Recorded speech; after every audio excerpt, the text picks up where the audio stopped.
Hey guys, how's it going? Laura with Garden Answer. Today I want to show you 5 awesome shrubs for fall color. And this is by no means a comprehensive list because there are a lot of different things you can plant that will bring great texture and color to your landscape this time of year. But I think the 5 I have to show you are pretty exceptional. So let's get right into the list. The first one are oak leaf hydrangeas, and these are called Gatsby Star.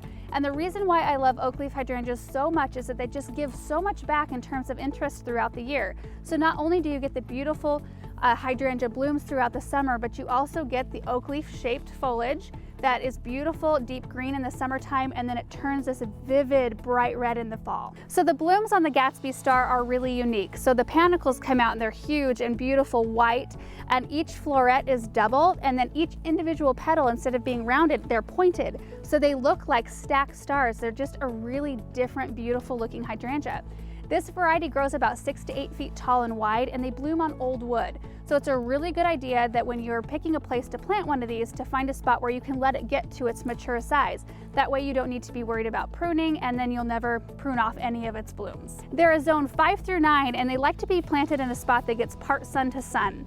So if you live in a climate like I do, where we get super intensely hot summers and we don't have very much cloud cover or humidity, I like to plant mine in a spot that's a little bit more protected. So somewhere where it gets a really good block of morning and early afternoon sun, but somewhere that it's going to be protected and maybe get filtered sun through the hot part of the afternoon.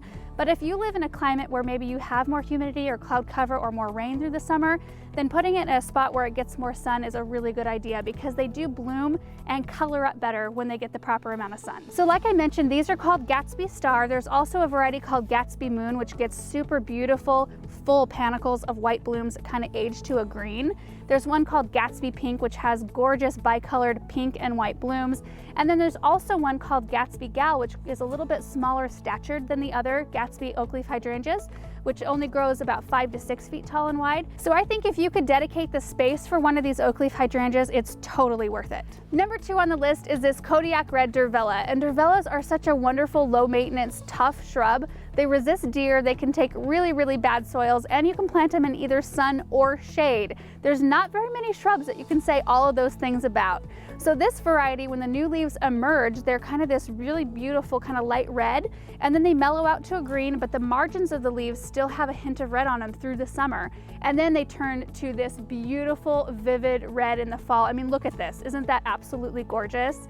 So not only do they have the beautiful fall color, but they bloom throughout the summer too. There'll be yellow clusters of blooms that appear all throughout the whole summer. So this one grows about 3 to 4 feet tall and about 4 to 5 feet wide, and it blooms on new wood, which makes it really nice for maintenance. If you need to kind of keep it controlled for size, or if you need to shape it up, you can go out late winter, early spring and do all the pruning you need, and you don't have to worry about pruning any of its blooms off. It'll still bloom. And also the blooms attract bees, butterflies, and hummingbirds. So these are a zone 4 through 7. I garden in a zone 5, so it always makes me feel good to be planting things that are even tougher than they need to be to survive the winters where I live. And then, like I mentioned before, they can be planted in either sun or shade, but they do color up better and produce more flowers if they're in a little bit more sun. And the last thing about these that I think is kind of interesting is that they're oftentimes called a bush honeysuckle. And although they are related to the honeysuckle, their flowers aren't fragrant, but more importantly, they are not invasive. So they're a safe plant to plant anywhere. Third on the list is the Yuki Cherry Blossom Dulce, and this one's starting to color up really nicely. So they're a beautiful medium green throughout the season, and then they turn this burgundy red in the fall. And not only that, they bloom in the spring, and their blooms are kind of this white pink bell-shaped flower. It's really hard to compare them to anything else because they're so unique and so gorgeous. They only grow about 1 to 2 feet tall and wide, which makes them super easy to fit in anywhere in your garden. And they bloom on old wood, which the overall size of this plant at maturity makes it really easy to not have to prune. So you don't really have to worry about cutting your next year's blooms off, because they stay so small and petite that most of the time you don't have to prune on them at all. They're a zone 5 through 8, and they like to be planted in a spot that gets part sun to sun. And something that I thought was interesting about these is that because of the number and the arrangement of their flower parts, they're actually botanically related to hydrangeas. They're like cousins. Number 4 is this little Henry Itea, also called a sweet spire. This is another one of those shrubs that's super versatile. You can plant them in sun or shade, and they can tolerate various different soil types. So they can tolerate really wet, moist, kind of soggy situations, but once they're established, they can also tolerate drier situations as well. And they're not fussy about soil pH, which is really great for me because we deal with high pH in my area. So we're always looking out for shrubs that can handle those higher numbers. So the leaves start off green, and then the plant starts to bloom early summer, and the blooms are really long bottle brush looking white flowers that are fragrant. I think they're really sweet. And then they start to color up in fall, like this one right here. You can see it's just starting to color up, but in just a few weeks' time, this whole plant will be multiple different shades of vivid orange and red. Absolutely gorgeous. So Little Henry grows about 2 to 3 feet tall and wide, which makes it super easy to find a spot for in the garden. And like I said earlier, you can grow it in either sun or shade, but just like the Durvella before, you want to put them in a spot that gets a little bit more sun if you want them to color up really nice and perform really well as far as blooms go.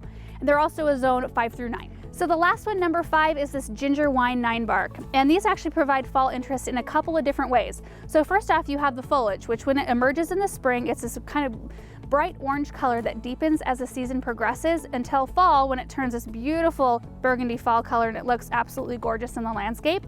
And then you get fall interest through its flowers. So it actually blooms in late spring. So the whole plant is covered in white bloom clusters.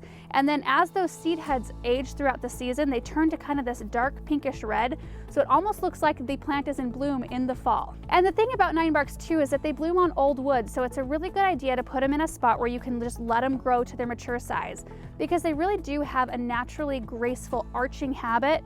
And if you put it somewhere where you're going to have to prune it, it kind of messes with the shape and it never really regains that natural structure that it would have. They prefer full sun, and the name Ninebark actually is derived from the fact that as they mature, their branches start to peel in multiple different layers. So it looks like they have like just multiple layers of bark. They're actually very beautiful and provide some winter interest as well.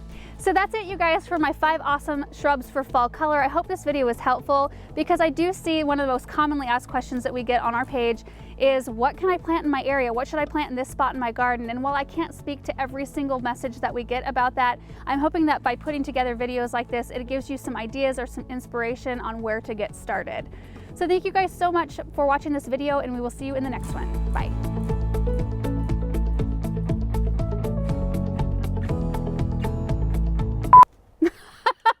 You don't want to change anything because it's set right. Okay.